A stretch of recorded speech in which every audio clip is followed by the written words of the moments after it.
This video contains spoilers for Can You Hear Me? This is one of the more interesting episodes of Doctor Who I've seen in a while. I can't remember the last time I've watched an episode and been so unsure about my feelings on it. So in the case of Can You Hear Me, I knew I would have to rewatch this at least once to know how well everything did and didn't work for me, and thank God I did. I think rewatching the story was really useful for me to appreciate what the episode was actually doing, because I went into this one with my own perspective on what it was about. I thought that this was going to be a creepy episode of Doctor Who, and while it's true that it is a creepy episode, what's also true is that is not the most important aspect of the story. By the end of my first viewing of this episode, I started to see a little bit more the ways in which this story was tackling mental health with our main characters, and once I actually understood that, the story worked a lot better for me because I was able to view it through the right lens, and I hope that makes sense. I'm going to come back to how my view shifted through rewatching it later, but for now, let's discuss what I did like about this episode, because honestly, I really like it. First, let's discuss the atmosphere of the story. We do start off in Aleppo, and the story gets creepy pretty quickly, but one of the things that was also established pretty early on is that this place is somewhere where mental health problems are dealt with and people are cared for, something we'll come back to later. The atmosphere of this story is present throughout significant portions of the episode, and for the most part, I think it does work, especially when we first see Zelen, and I've got to say, I do really like the use of this character in the episode. He's definitely the most memorable one-off villain of Jodie Whittaker's run so far, and he stands out as a really good baddie. This is of course presuming that he is actually a one-off villain and that he won't return, and I think this actor does an excellent job in the part. In particular, I really enjoyed when he was opposite the Doctor. He really manages to have quite a presence, which is not an easy thing to do against the Doctor. Just the idea of the villain is solid. He's an immortal being who tries to find ways to entertain himself, using the universe as his personal playground and feeding off of nightmares. And that of course ties back into the mental health aspects of this story.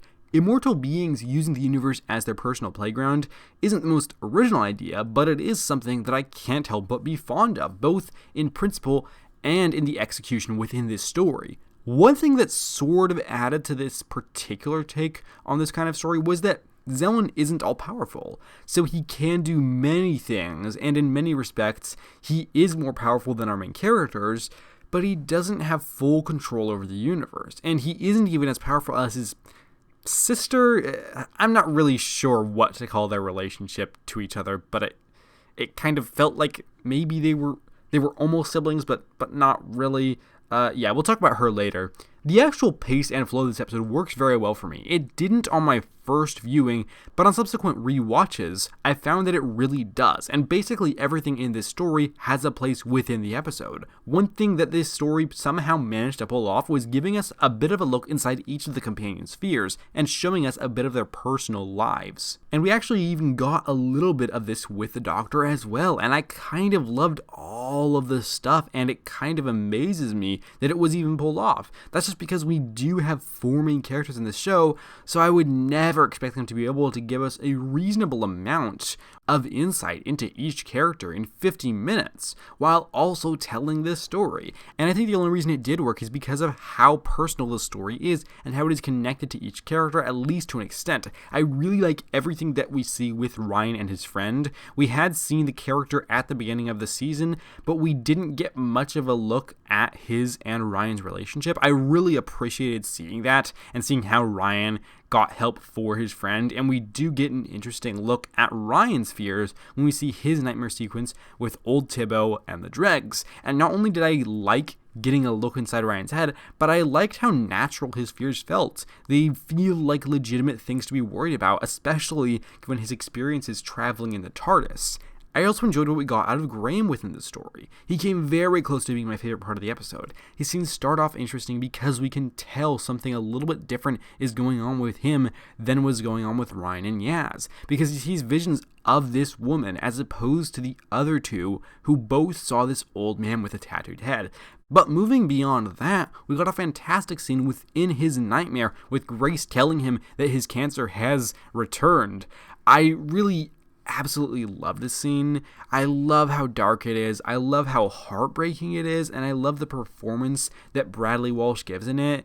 It's just utterly fantastic, and it's a really emotional part in this story, and I love seeing more of Graham within this season because we haven't gotten a ton of him in Series 12, and we got some much needed Graham content in this episode, which I really appreciated.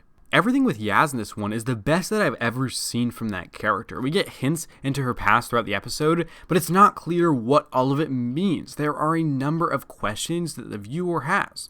Why is she in the middle of a road? What's the anniversary? What actually happened?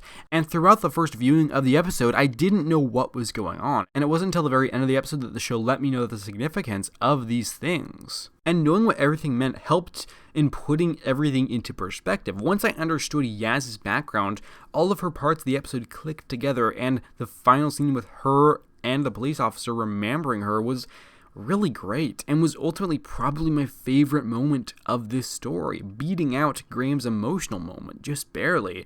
I loved how this episode gave us some much needed insight into her character, and I feel like I have a much better grasp on who Yaz is as a person from this episode, and for that reason alone, I'm going to remember this one. I also really enjoy the Doctor in this story. I love this about all of the companions as well, but in particular, I really like seeing the Doctor on her own for a bit. I love how she gets caught up in the moment and starts talking to herself, occasionally forgetting that her companions aren't even around. It was just lovely to see that, and it felt very much like a thing that the Doctor would do. Also, I absolutely love that she almost immediately decides to go straight to lunchtime the next day to see her friends again. I thought that was so cute, and I'm super worried where this series is going for our main characters. There's this great moment towards the very tail end of the story when Yaz and Ryan are discussing their time traveling in the TARDIS, and I love that we're seeing main characters deal with the fact that they're traveling at different speeds than the people in their lives who we actually got to see in this episode. It's the kind of thing that really doesn't always get addressed, and I'm very interested in what this is going to lead to, either later in the series or later in the show as a whole. I said previously that I don't want any of these companions to be killed off, but I'm getting increasingly worried that at least one of them is going to leave at the end of the series, and I really just hope that's not the case. That's just because I love the idea of the Doctor staying with her companions for at least 3 series, and I also happen to quite like all of these companions. But yeah, we'll see where this part of the story ends up taking us later on, but hopefully it's nowhere too bad. Also, we do get a really great moment between the Doctor and Graham at the very end of the episode where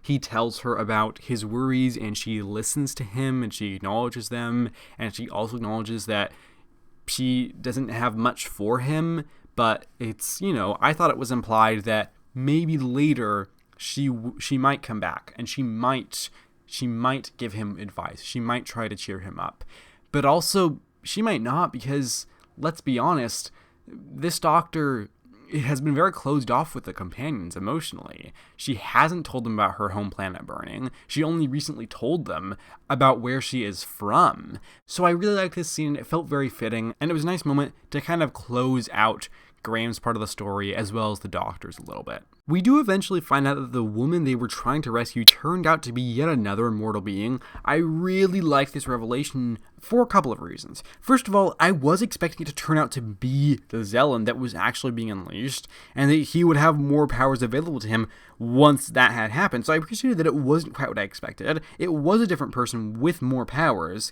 and Rakaya, I can't remember how her name was pronounced. I looked it up on IMDb and it said Rakaya, Rakaya, but I don't remember her name being said in the episode, and I've seen it 4 times, so I could be getting it wrong. Who knows? So Rakaya worked really well for me. There are many different ways that you can portray an immortal being. You can have somebody like Zellin who is on some level just messing around and having fun, but of course Zellin is also taking everything seriously. Another way that you can do it is to have the character be somewhat lofty and regal and ultimately quite pompous with no self-awareness as to how they're coming across, or possibly the immortal is aware of how they're coming across but has no reason to care, and I feel that's sort of what we get here, and it works quite well. It's difficult to pull off, but I think they really managed to find the appropriate balance, especially for a character who ultimately didn't have that much screen time. I think the actor did an excellent job with her character, And I thought that her performance was quite good. There were ways in which she reminded me of Daenerys from Game of Thrones, and I promise it wasn't anything to do with the long, light-colored hair. It's just the way that they both delivered their lines. It felt quite similar. We also get an animated sequence in this episode, which I quite liked. It was very exposition heavy, but because of the nature of how it's being presented, it doesn't feel super jarring to have this character delivering all this information. Actually, that's not quite true. It is jarring, but in a way that works because the Doctor gets put into a dream state and then we cut to black and this sequence begins. And I just thought that was quite effective. I wasn't entirely sure how to feel about the character of Tahira in this story, especially throughout my first viewing, but she definitely worked better for me when rewatching the episode. More so her actual use in the story than the character herself, who worked pretty well. I liked how the character not only used her monster to defeat the immortal beings, but she also did so back in Aleppo, which was established earlier in the episode as a place that helps people with mental health problems. This episode didn't have to go back to Aleppo for the climax of the story, but I really appreciated that it did, and I think it added something to that moment and made it a little bit more powerful. As far as weaker aspects of this episode are concerned, there's only a couple of things that I would really point to, and one is just the CGI on this monster in this episode. It really felt like it belonged in the RTD era, and you could tell there wasn't too much money put into it, which is perfectly fair because it was such a small part of the story, and why would you want to put much money into something that does not really affect the quality of the story all that much? The monster itself is instrumental in the conclusion of the episode, and in that respect it was very important, but what I mean is that the creature doesn't have to look terribly creepy beyond its introduction, so I understand why they didn't sink too much money into it, and with that said, it's still a bit distracting, so I'm naturally going to mention it. There's also this really weird moment which is hard to decipher. It looks as though the Doctor throws her sonic screwdriver up from her coat pocket, propelling it a couple of feet upwards and into her hand, and the way it's presented is really strange and took me out of the episode for a few moments, though I did move past it rather quickly. I've heard some people online say that her restraints were magnetic, which is never mentioned in the episode, and I'm pretty certain about that because I've seen it 4 times now. So yeah, it's incredibly dumb and also an incredibly small part of the story which I have spent an unfair and disproportionate amount of time discussing, so let's move on. Coming back to why this worked better for me rewatching it, a lot of it was just my perspective on the episode, how I was intaking it. I viewed it as a creepy episode, so that was the headspace I was intaking this story with, and then when we are introduced to the immortal beings, I got invested in these big ideas and how grand the story was starting to become while remaining creepy. So when the story did legitimately reach its conclusion after building up these immortals as being so difficult to conquer, and they were defeated so seemingly easily, it bothered me because I really did want to see more of them, and I enjoyed their presence as villains of this story, and to see the episode come to a halt so quickly, it really took me out of it for a bit. As much as I enjoyed a lot of these elements, I was just approaching the story from the wrong place. So when I revisited it, I viewed the episode as it was intended to be viewed, or at the very least, how I believe it should be, or the way that it makes sense to me, really, which was not something I was able to do on my first viewing because I didn't have the full knowledge that I now have about what this episode was doing and how all of these elements really fit together. And it didn't bother me to see the villains defeated so easily because I understood that they were a part of this whole episode story about mental health. So I didn't really view it as the villains being easily defeated. I viewed it as them being confronted and dealt with. Not permanently destroyed, because they are still there, and there's a great part within the episode when the Doctor says, "You're wrong about humans. They're not pathetic. They're magnificent. They live with their fears, doubts, guilts. They face them down every day, and they prevail." So although I might have preferred this story as a 2-part episode, I am no longer willing to stick to that claim just because I no longer take issue with the way this story was resolved. So I do hope that I've successfully explained why this episode worked better for me when I revisited it, and that there's no confusion surrounding that. I just thought it was really good. Overall, I found that I couldn't help but love this episode. It balanced 4 main characters, gave a glimpse to their fears, had really solid villains, had an enjoyable atmosphere, had intriguing elements that were expanded upon at the end of the story, and had multiple emotional moments that elevated this one. This is an excellent episode, and I will probably be revisiting it more times in the future, and I hope this one does get the appreciation it deserves because it is truly an excellent story, and I am going to give Can You Hear Me a rating of 9.5 out of 10. So that's that. Another excellent episode from Doctor Who. I really enjoyed this one. It did take me another revisit to find that, yeah, I kind of love this story. This was a really interesting one to discuss because, man, it really did change having more knowledge about the story and having a different perspective on it. It just really worked for me. It was very interesting because that rarely happens, but this is another great episode. This is what I would call the 4th great one if we're counting Spyfall as 2 parts because it's double the episode of a normal one. Yeah, I really enjoyed this. Be sure to let me know what you thought about it down below. I'll be happy to have a discussion, and I'm cranking out these reviews right now. I just got my Praxis one out, got this one out, and soon I should have a review out for The Haunting of Villa Diodati, and maybe even a Marco Terror review, followed hopefully next week by a review of Episode 9, The Ascension of the Cybermen. So I am working as fast as possible to get these reviews out and caught up, and yeah, I hope that you join me for some of those, but if not, that's totally cool. Just know that I appreciate your time here today, and with that said, thank you very much for watching. Take care, and have a lovely week.